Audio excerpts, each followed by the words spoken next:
selesai. Semoga dari doa tadi kita diberikan ilmu yang bermanfaat, diberikan kelancaran dalam pembelajaran ini. Alhamdulillah kita dapat bertemu kembali di mata pelajaran Ibu, yaitu sejarah kebudayaan Islam. Hari ini kita akan membahas tentang dinasti Ayyubiyah. Dinasti Ayyubiyah adalah sebuah daulah besar yang berbentuk dinasti atau kerajaan yang berkuasa di Timur Tengah antara abad ke-12 sampai abad ke-13. Ayyubiyah berasal dari keturunan Kurdi dari negara Azerbaijan yang melakukan migrasi ke Irak. Pendiri sekaligus penguasa pertama dinasti Ayyubiyah adalah Salahuddin Al-Ayyubi. Beliau lahir di Tikrit tahun 532 Hijriah atau 1137 Masehi. Beliau dikenal sebagai sosok yang toleran, murah, adil, serta memiliki sifat qanaah. Ayahnya bernama Najmuddin Ayyub adalah gubernur di Tikrit yang kemudian pindah ke Mosul lalu pindah ke Damaskus.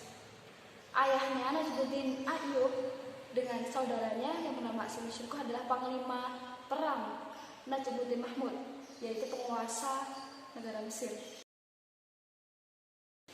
Pembahasan yang pertama adalah penakluk dinasti Fatimiyah. Periode pertama berawal dari konflik internal antara khalifah terakhir yaitu Al-Adid dengan menterinya yang bernama Sawar yang berhasil menjatuhkan kekuasaan Al-Adid. Tindakan inilah yang membawa kebencian dari pihak lain yang juga menginginkan kedudukan sebagai wasir, termasuk Dirham. Dirham dan menterinya berhasil menjatuhkan Sawar dan kekuasaannya. Lalu Sawar melarikan diri ke Syria dan bertemu dengan Nuruddin Mahmud. Ia meminta bantuan untuk merebut kekuasaannya kembali dengan perjanjian kalau berhasil ia akan membayar upah upeti dan membagi hasil. Akhirnya Nuruddin Mahmud mengirim pasukan di bawah pimpinan Asaduddin Syirkuh dan akhirnya berhasil memenangkan peperangan yang merebut kekuasaan Sawar. Akan tetapi Sawar mengkhianati perjanjian tersebut dan mengusir panglima Mahmud yaitu Asaduddin Syirkuh. Tindakan inilah yang membawa kehancuran bagi dinasti Ayyubi. Bermula dari sinilah tentara salib menjarah ke Mesir. Nuruddin Mahmud segera mengirim pasukannya di bawah pimpinan Asaduddin Syirkuh dan Salahuddin. Akhirnya pada tahun 564, Syirkuh dan pasukannya berhasil mengalahkan pasukan salib yang menjadikan ia diangkat sebagai wasir. Akan tetapi ia menjabat hanya selama 2 bulan karena faktor meninggal dan digantikan oleh keponakannya yaitu Salahuddin Al-Ayyubi. Sebenarnya Salahuddin Al-Ayyubi sudah menguasai Mesir sejak tahun 564 Hijriah. Akan tetapi baru dapat menghapuskan dinasti Fatimiyah tahun 567 Hijriah. Selama 3 tahun tersebut, Salahuddin tetap tunduk kepada Nuruddin Mahmud dan juga tetap mengakui kekhalifahan dinasti Fatimiyah. Pembahasan kedua adalah perlawanan Sultan Ismail Malaysia.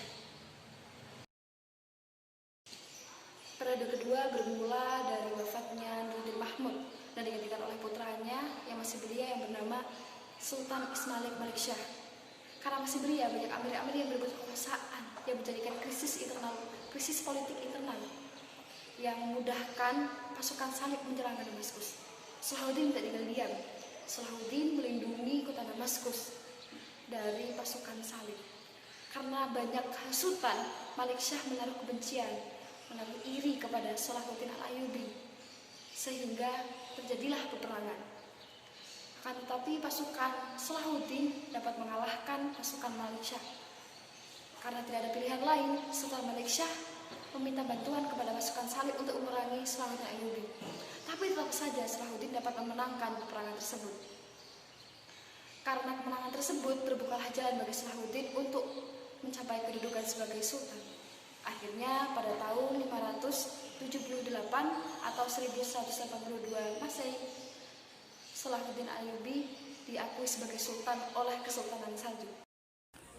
Pembahasan yang ketiga adalah tantangan yang dihadapi dinasti Ayyubiyah. Pada sultan yang pertama sekaligus pendiri dinasti, tantangan yang dihadapi Salahuddin Ayyubi ketika sudah menjadi sultan adalah memusatkan perhatiannya untuk menyerang Yerusalem karena ribuan rakyat muslim dibantai di sana. Salahuddin berjanji kepada dirinya untuk membalas dendam atas kebaikan tersebut. Akhirnya terjadi peperangan. Setelah beberapa kali pengepungan, pasukan Salib kehilangan semangat dan meminta perdamaian kepada Sultan Ayyubi. Dengan kemurahan hati sang sultan, Salahuddin menyetujui perdamaian tersebut. Akhirnya Yerusalem dapat berebut kembali dan warga Islam dan non-Islam dapat hidup berdampingan secara damai.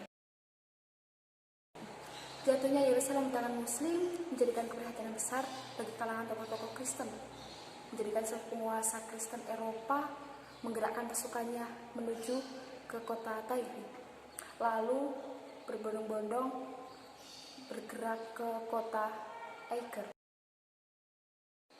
Segera Salahuddin menyusun strategi. Karena strategi kurang tepat, akhirnya Salahuddin terdesak, yang menjadikan Salahuddin menawarkan perdamaian. Akan tetapi sang raja menolak perdamaian tersebut, dan akhirnya pasukan Islam dibantai di sana. Setelah berhasil merebut kota Acre, pasukan Salib bergerak menuju kota Askelon di bawah pimpinan Jenderal Ricard. Karena strategi yang sangat tepat yang dipilih oleh Sultan Ayyubi, Sultan Ayyubi berhasil mengalahkan Ricard, menjadikan Ricard memohon perdamaian kepada Sultan Ayyubi.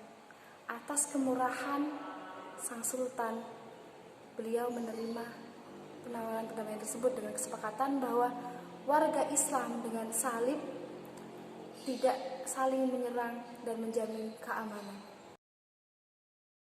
Jadi perjanjian damai yang menghasilkan kesepakatan tersebut mengakhiri perang Salib yang ketiga. Kemudian Salahuddin meninggal dunia pada tahun 1193 Masehi. Sebelum Salahuddin meninggal, beliau sudah membagikan kekuasaan Ayyubiyah kepada anggota keluarganya, tapi tetap di bawah pengendalian saudaranya yaitu Al-Adid dan keponakannya yaitu Al-Kamil. Mereka membagikan imperiumnya menjadi sebuah kerajaan kecil, Mesir, Mosul, Damaskus, dan juga Aleppo. Ayyubiyah secara khusus enggan melanjutkan peperangan terhadap pasukan Salib. Mereka lebih memprioritaskan untuk mempertahankan Mesir. Setelah kesatuan melemah pada masa Al-Kamil, banyak tekanan dari berbagai dinasti. Selanjutnya Al-Kamil mengembalikan Yerusalem ke tangan Fredrik II yang menjadikan kestabilan ekonomi bagi Mesir dan juga Syria. Oleh karena itu, kekuasaan perdagangan dikuasai oleh pihak Kristen.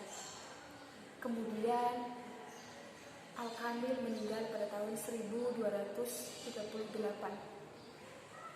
Karena meninggalnya beliau, dinasti Ayyubiyah dirongrong oleh pertentangan intern pemerintah. Pembahasan yang keempat adalah runtuhnya dinasti Ayyubiyah.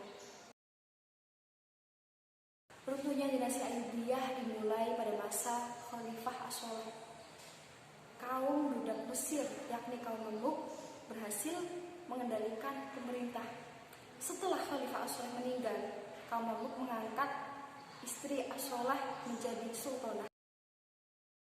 Pada tahun 1260 Masehi, tentara Mongol hendak menuju ke Mesir.